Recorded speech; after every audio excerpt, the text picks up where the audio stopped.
एक बार की बात है दोस्तों। एक किसान था। उस किसान को उस किसान को एक लड़का पैदा हुआ। उसकी बीवी एक्सपायर हो गई। उसने दूसरी शादी की।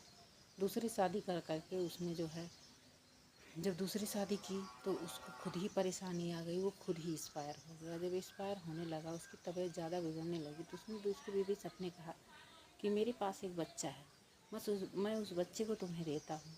उस बच्चे का लालन पालन पोषण करना तुम, और तुम यहीं रहना, कहीं जाना मत। उसकी बीवी बोली ठीक है, मैं वचन देती हूँ, मैं कहीं नहीं जाऊँगी। धीरे धीरे वो जो है खेती बाड़ी करती रही, सबके यहाँ चौका बर्तन करती रही, महिला करके बड़ा करती रही, अपने बच्चे को पालती पोसती हुई रही। धीरे धीरे करके वो बड़ा हो गया। वो बच्चा पढ़ने में बड़ा ही होनहार था, बड़ा ही अच्छा था। वो बच्चा आगे चल के डीएम हुआ। डीएम हुआ तो उसने लव मैरिज से दूसरी एक शादी कर ली। लव मैरिज से शादी करने के बाद वो जो है, जब लव मैरिज से शादी कर लिया दोस्तों, तब उसकी माँ एक दिन पूछी कि भैया तुम कहाँ हो? बोला मैं इस शहर में हूँ माँ, और इसी शहर में मैं डीएम पद पर हूँ। उसकी माँ एक दिन सोची कि ले आओ, मैं बेटे के लिए और बहू के लिए कपड़ा लेते चलती हूँ, और एक छोटा सा उसका पोता भी हुआ था, सोची कि उसके लिए भी कपड़ा लेते चलती हूँ। वो गई तो पहले उसने पूछा कि डीएम साहब का मकान कौन सा है, तो कुछ लोगों ने बताया कि डीएम साहब का कलेक्ट्रेट आवास वहीं पे है। वो माँ गई और दरबान से कहने लगी, गार्ड से कहने लगी कि भैया हमको फला डीएम से मिलना है, हमें बात करना है उनसे। तो बोले कौन है माता जी आप? बोली कि मैं उसकी माँ हूँ।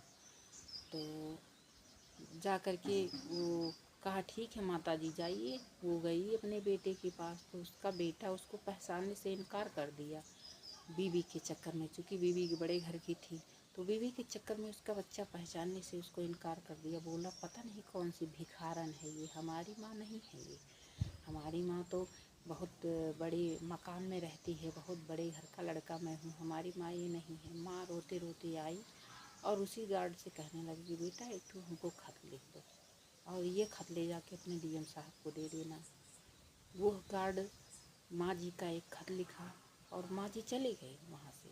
तो खत में लिखा था कि जब खत ले जा कर के वो डीएम साहब को दिया, तो डीएम साहब उस खत को पढ़ने लगे और ज़ोर ज़ोर से रोने लगे। उनकी बीवी आई, बोली क्या हुआ, क्यों रो रहे हो? तो वो बोले कि खत है। तो बोले किसका खत है, मुझे दो, मैं पढ़ती हूँ। जब उनकी बीवी पढ़ी तो उनकी बीवी लगी उनको डांटती, बोली कि वो माँ है, आपको 9 महीने तक पेट में पाला, कैसे आपको जन्म दी, कैसे उन्होंने पढ़ाया लिखाया, किस काबिल आपको बनाया, आपने उन्हीं को इनकार कर दिया कि वो मेरी माँ नहीं है, उन्हीं को मानने से इनकार कर दिया आपने कि वो मेरी माँ नहीं है। इस तरीके से आपने कैसे कर दिया? अच्छा ठीक है आप चलिए। तब दोनों मियाँ बीवी और बच्चे के साथ हो गई, और गई तो सासू माँ को गले से लगा लिया। उनके फटे पुराने कपड़े थे, उनका दूसरा कपड़ा पहनाया और उनको लेके अपने पास में आई। दोस्तों ये होती है कहानी, ये होती है घर घर की कहानी। अपने माँ बाप को कभी मत भूलना, कैसे कैसे करके वो पढ़ाते लिखाते हैं, कैसे कैसे करके आपका पालन पोषण करते हैं, उनको कभी भी आप मत भूलिएगा। ठीक है दोस्तों, अब मैं फ़ोन रखती हूँ और दोस्तों आप सभी को प्रणाम करती हूँ। यूट्यूब की तरफ से हमको भी लाइक सब्सक्राइब, हमको भी सपोर्ट करिएगा दोस्तों। धन्यवाद। जय हिंद दोस्तों।